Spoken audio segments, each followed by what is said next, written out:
राम राज्य आना था। भगवान श्री कृष्ण का अवतार तब हुआ था जब कौरवों का अंत होने का समय आया और द्वापर का अंत होना था, कलयुग आना था। भगवान श्री कृष्ण गए, उसके बाद राजा परीक्षित का राज आया, कलयुग प्रवेश कर गया। तो युग परिवर्तन के अंतिम चरण में भगवान अवतार लेते हैं। यह कलयुग का अंतिम चरण था, 20वीं सदी, जिसमें भगवान का अवतार हुआ है। सूरदास जी ने लिखा है अपने मन को समझाते हुए, जब कलयुग के दुष्प्रभाव से सूरदास जी का मन दुखी हुआ, उन्होंने अपने मन को समझाते हुए एक पद लिखा, अरे मन धीरज क्यों न धरे, 1,900 के ऊपर ऐसो योग पर है, सहस्र वर्ष लो सतयुग बीते, धर्म की बेली बढ़े, स्वर्ण फूल धरती पर फूले, पुनि जग दिशा फिरे, सूरदास ये हरि की लीला तारे नाहे टरे। उन्होंने कहा अरे मन धीरज रखो, 1,900 के ऊपर अर्थात 1,900 के बाद अर्थात 1900 के बाद ऐसा योग अंतरिक्ष में बनने वाला है कि सहस्र वर्ष लो सतयुग बीते। 1900 के बाद जो ही 2000 प्रारंभ होगा, 2000 प्रारंभ होगा, उसको 21वीं सदी कहा जाता है। इस धरती पर हजारों वर्षों तक सतयुगी वातावरण कायम हो जाएगा। स्वर्ण फूल धरती पर फूले, स्वर्ण फूल मतलब सोने के फूल खिलेंगे, अर्थात ऋषि आत्मा, पुण्य आत्माएं, देव आत्माएं धरती पर अवतरित होंगे, हजारों वर्षों तक सतयुग को थामे रहेंगे। वो सूरदास ये हरि की लीला तारे नाही टरे, ये हरि की योजना है, उनकी लीला है, ये सुनिश्चित है 21वीं सदी उज्ज्वल भविष्य। तो ये सतयुग के आगमन का समय, आप ये भी कह सकते हैं कि सतयुग आ चुका है धरती पर। हमको आपको भगवान रावण की तरह से संभलने का अवसर दे रहे हैं। अब तक जैसे रावण को भगवान श्री राम ने संभलने का अवसर दिया था अपना दूत भेज करके, उसी तरह से इस युग के युगावतार महाकाल ने ये दूत भेजा है दुनिया वालों को समझाने के लिए, संभलने का मौका देने के लिए। ये जो टोली आई है ये इसीलिए आई है, इसलिए इस टोली की बातों को अर्थात हनुमान जी की बातों को हल्के में ना लें। रावण ने हनुमान जी की बात को हल्के में ले लिया था, क्या हुआ उसका परिणाम आप जानते हैं। तो यह परिवर्तन की बेला है, कलयुग में भगवान का अवतार हो चुका है। अब ये जानिए आप, 4 युग हैं चतुर्युगी, किस युग में भगवान का अवतार किस रूप में होता है इसको जानना जरूरी है।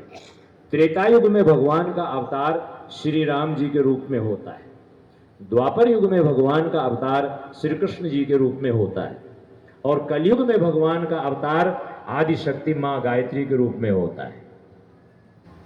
क्यों कलयुग में मां गायत्री भगवान के अवतार रूप में क्यों आती हैं?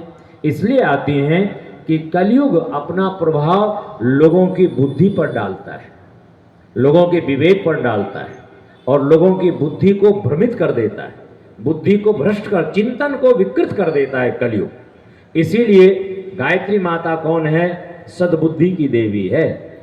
तो विकृत चिंतन वाले, विकृत बुद्धि वाले इंसान के मन मस्तिष्क में सद्बुद्धि का जागरण हो, सद्बुद्धि की स्थापना हो, इसलिए कलयुग में गायत्री माता आती हैं सद्बुद्धि की देवी बन करके।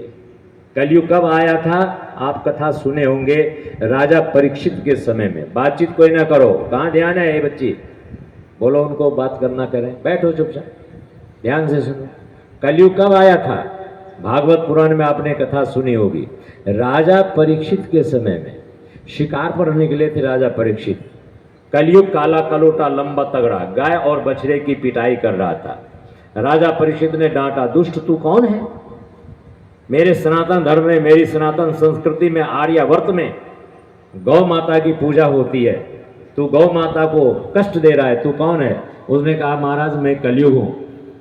राजा परीक्षित ने कस के डांट लगाई, तू निकल जा मेरे साम्राज्य से, तू नहीं रह सकता हमारे साम्राज्य में, क्योंकि तुम्हारी प्रवृत्ति गलत है, तुम्हारा विचार गलत है, तो दुष्ट प्रवृत्ति का, निकल जा हमारे यहां से।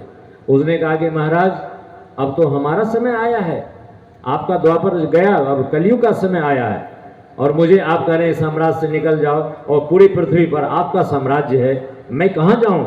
इस धरती पर मुझको जगह चाहिए, और धरती का राजा तुम हो, मुझे जगह दो।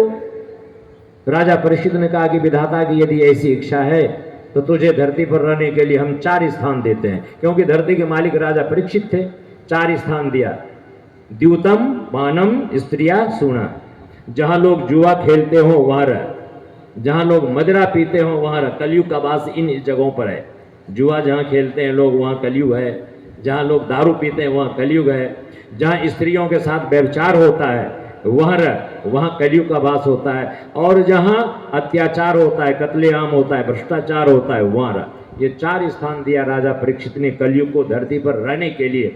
कलयुग बड़ा चतुर था, राजा परीक्षित के चरणों में तुरंत गिर पड़ा। अरे महाराज, ये चारों तो बहुत गलत जगह है, गंदी जगह है, एक अच्छी जगह दे दो महाराज। तुम धरती के राजा हो, कृपालु हो, दयालु हो, एक अच्छी जगह दे दो जहां हम परिवार सहित चैन से रह सकते हैं। राजा परीक्षित को दया आ गई और उसको एक अच्छी जगह दे दिया। कहा कि ठीक है, तुम सोने में वास करो, स्वर्ण में वास करो। स्वर्ण में निवास दे दिया कलयुग को। और जो ही राजा परीक्षित ने कलयुग से कहा कि तुम स्वर्ण में वास करो, कलयुग तुरंत राजा परीक्षित के सोने के मुकुट में प्रवेश कर गया। और पहला काम क्या करता है कलयुग? राजा परीक्षित की बुद्धि को विकृत कर दिया, बुद्धि को बिगाड़ दिया, भ्रष्ट कर दिया उसकी बुद्धि को। राजा परीक्षित चूंकि भगवान के सखा अर्जुन के पौत्र थे, पोता थे, इसलिए राजा परीक्षित भी बड़े धर्मात्मा राजा थे, ऋषियों का, संतों का बड़ा सम्मान करते थे। लेकिन जो ही कलयुग मुकुट में प्रवेश करके उसकी बुद्धि को विकृत किया, एक ऋषि थे समीक नाम के, समाधि में बैठे हुए, उनसे राजा परीक्षित ने कुछ प्रश्न पूछा। समाधि में थे वो, कुछ जवाब नहीं दे पाए। तो राजा परीक्षित को लगा कि ये तो मेरा अपमान हो रहा है, ये मेरी प्रजा है, मैं पूछ रहा हूं, ये जवाब नहीं दे रहे, ये ढोंगी ऋषि है। उनको लगा कि ये ढोंग कर रहा है, और अपना अपमान समझ करके वहां एक सांप मरा हुआ था, अपने बाण के नोक से सांप को उठाया और समाधि में बैठे हुए ऋषि समीक के गले में लपेट दिया।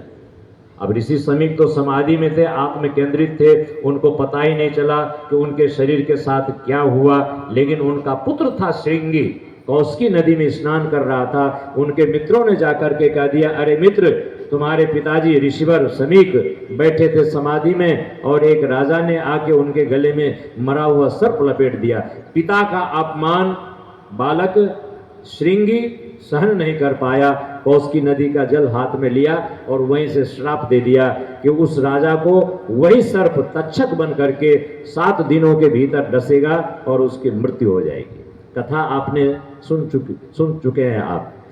लेकिन इस कथा का उद्देश्य क्या है? हम आपको ये बताना चाहते हैं कि कलयुग करता क्या है। कलयुग सबसे पहले इंसान की बुद्धि पर प्रभाव डालता है, इंसान की बुद्धि को बिगाड़ता है, और कलयुग में हर व्यक्ति की बुद्धि विकृत होती है, चिंतन बिगड़ता है।